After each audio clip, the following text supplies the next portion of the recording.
I don't work at Home Depot. I've never worked at Home Depot. I probably never will work at Home Depot. I really help it that me and the man them drip, drip, drip, drip, drip, drip, drip. Today, I'm going to do a dirty pour. If you don't know what that is, it's when you put all your thinned out colors in one cup and then you flip it over, you pick it up, and you kind of just let it do its thing. I think I'm gonna do 2 of them like that. See what happens. Okay, so for pouring, lately I've been using this one. I used to use GAC 800 from Golden, but that got a little pricey, so I've been using this one because it was cheaper. And then I just ordered Floetrol, and we'll see how that works out when it gets delivered. And I recently just bought strainers to eliminate the chunks. I like to put a little bit of the pouring medium in each cup first, just so that the paint doesn't stick to the cup too much. Pro tip, shake them. Oops. In the third cup, I want it to be this color. This color is so pretty. It's cobalt blue. I'm just gonna like go crazy with this because I don't even want to mix this color with anything else. It's so nice. I'm just gonna throw in some mustard yellow because that's just random and we like that. Oops.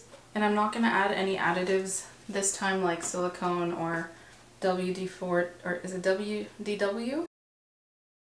WD-40 or alcohol or anything like that. I'm just gonna let it do its thing and torch it and see what happens. You always want to mix a lot of white because that's what like brings out the colors.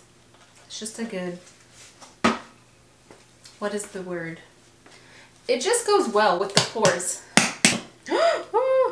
You want them to be fluid enough to pour, but not like too fluid where they're running off the canvas like and not even doing anything. And when you're mixing, you really want to like scrape the sides and mix everything. And as you keep doing more of these, you'll see that the consistency of it depends on how you mix and like what you put together and stuff, and you'll realize like what works and what doesn't. It's really just trial and error. And don't let the white fool you. Make sure it's not like 90% pouring medium and 10% white paint, because that's what it's gonna look like since they're both white.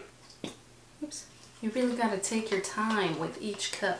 I like putting it on the corner because then I don't feel as pressured to like tilt the canvas to get the paint to flow off of it. Hey, my nails match the cups, kind of. That was not planned. But how aesthetic is that? When I was younger, I hated going to Home Depot. And one time my mom asked me why, and I told her it's because the floors were gray. I just like did not like gray floors. And here I am, representing them. Oh my gosh, this cobalt blue looks so good. Don't rush this part. This is like the chunk. Like the pouring part takes little to no time, so mixing the colors really takes some time and energy and skill, so don't rush that part. Speaking from experience. A whole chunk fell in there. Oh, there we go. A little bit of water goes a long way. It can get really thin really quick. Okay, after you're done mixing all your colors, make sure you give them like a swirl, starting with like the very first one you mixed. So that way, because they've been sitting there and you want to make sure they're all the way mixed. I wish these holes were a little bigger. I always get kind of nervous before I do it. I don't know why. I think it's just the unknown, you know? So I use like a piece of cardboard to put over the cup. I'm gonna just do it really fast. Oh my god. Okay, oh my god. It's a lot heavier than I thought. So just for the time being, I'm going to let that sit there for a second.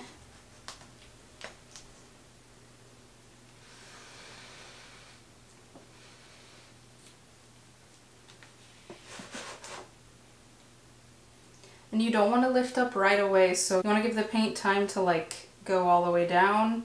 Okay, I went ahead and zoomed the camera a little bit closer so you have a better view of what's going on. Alright, this one went down first, so I'm going to lift this up. Oh my gosh.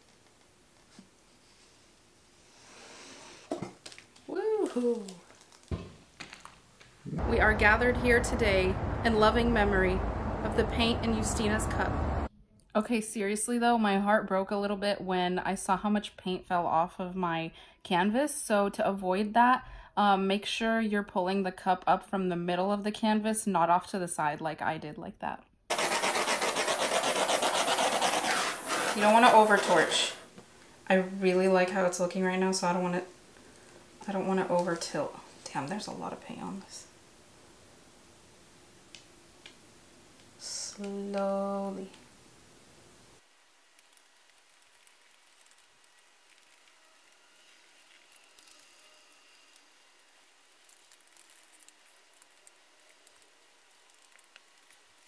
Wow, this turned out pretty. I have a lot of leftover paint on that like has fallen down on the sides. That looks really cool, so I think I'm gonna go grab some smaller canvases and just try to like make more pours, or like maybe dip them in what's fallen down here. Oops, oops, oops.